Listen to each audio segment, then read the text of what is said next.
Welcome back, Dale Myers with Vision Advanced. Today we're going to discuss what makes a business successful. So there are a number of things. First, let me go ahead and be clear. There's not just one thing that you must do. There's one that's more important than the rest, but there are multiple things that we have to do. Some of them overlap. Sometimes they have to be in a certain sequence, but it's not one thing. There's many things that we need to do to be successful as business owners.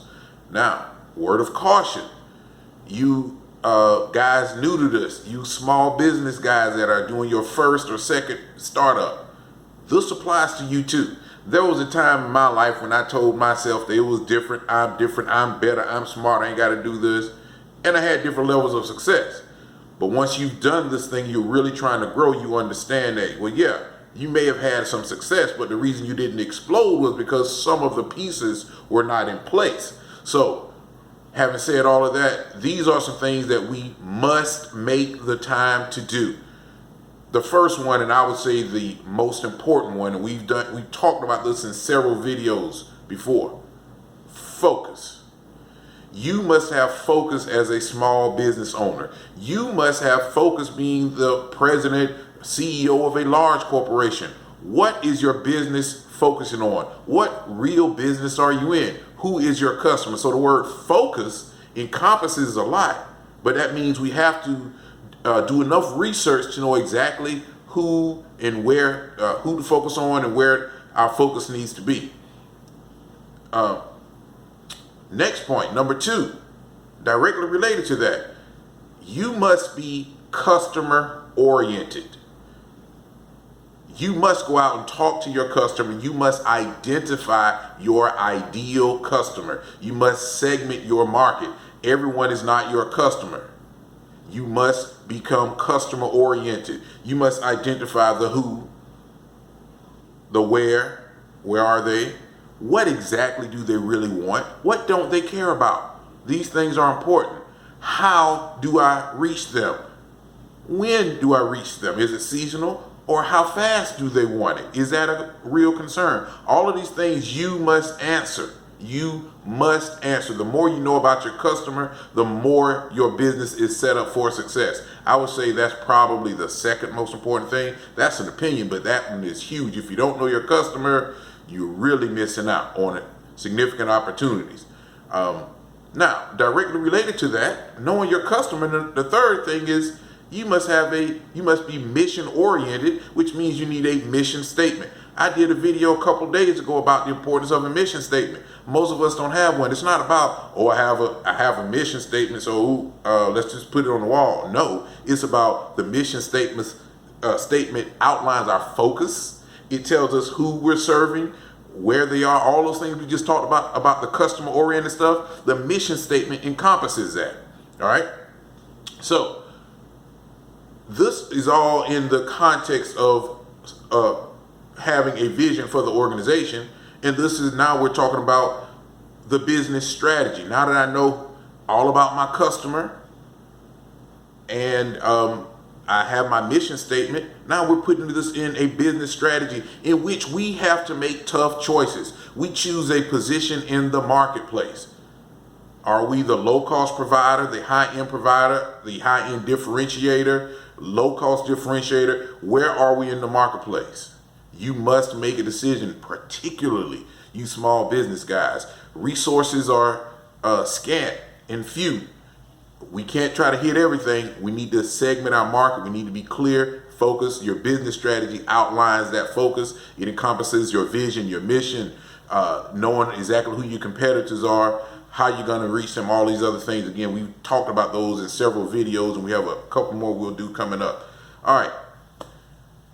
Related to that, based on the position that we choose, step number 5 would be, what level of customer service do my customers desire? What am I going to give? Again, if I'm the low-cost provider, I'm probably not providing great customer service. Walmart, anyone?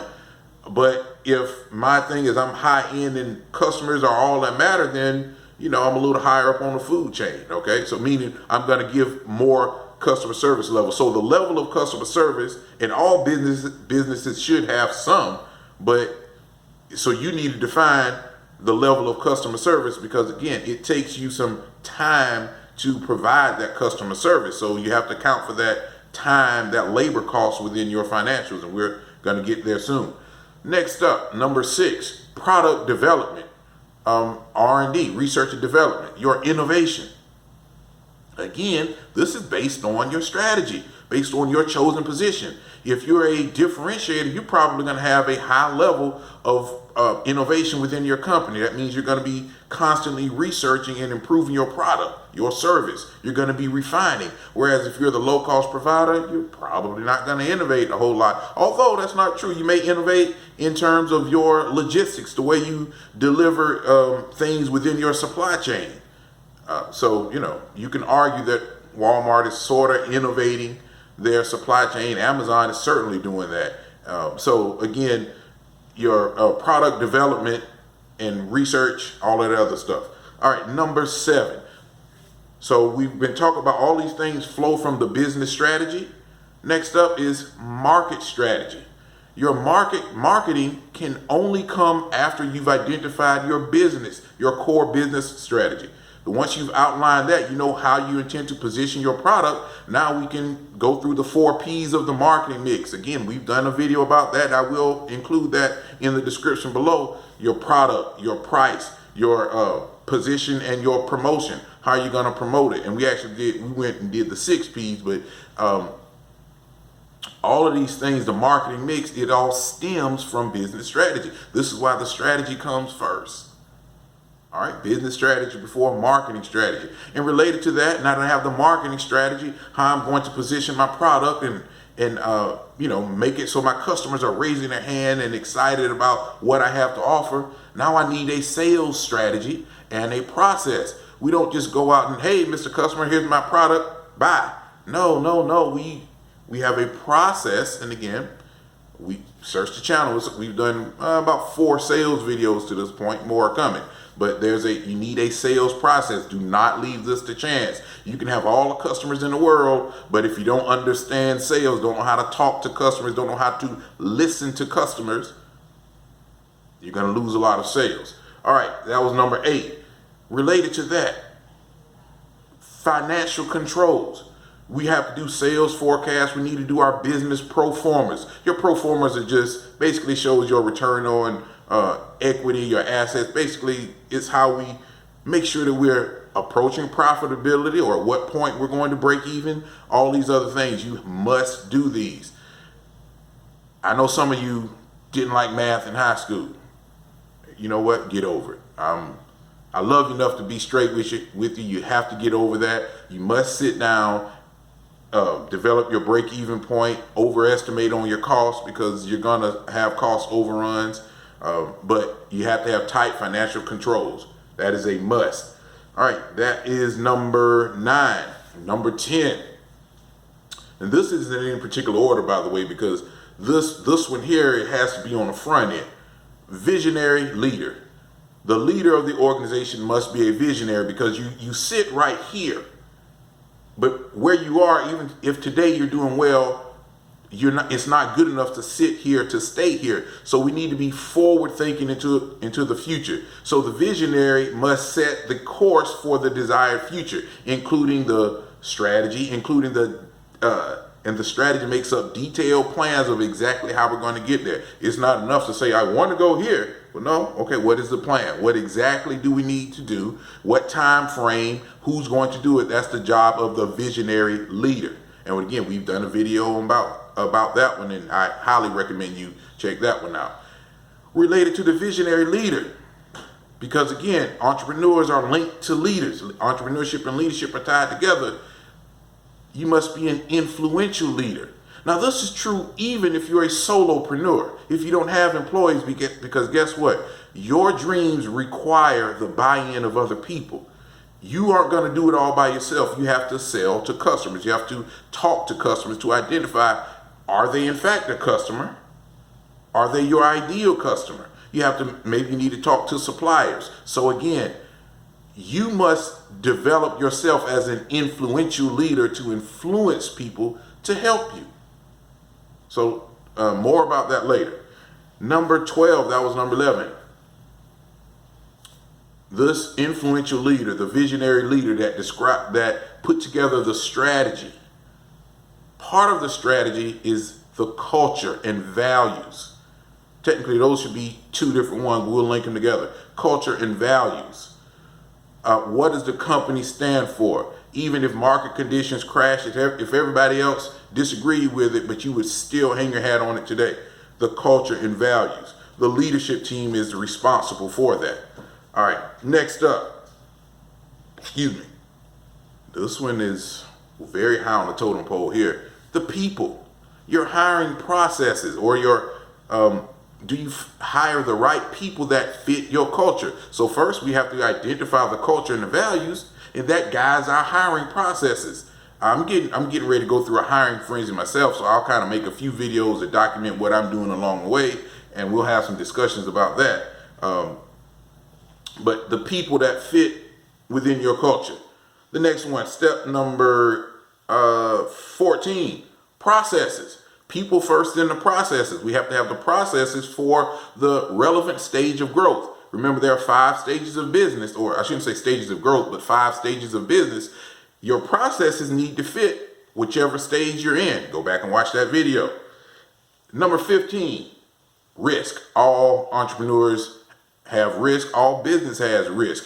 Your job is to assess and manage the risk. Next, number 16, learning.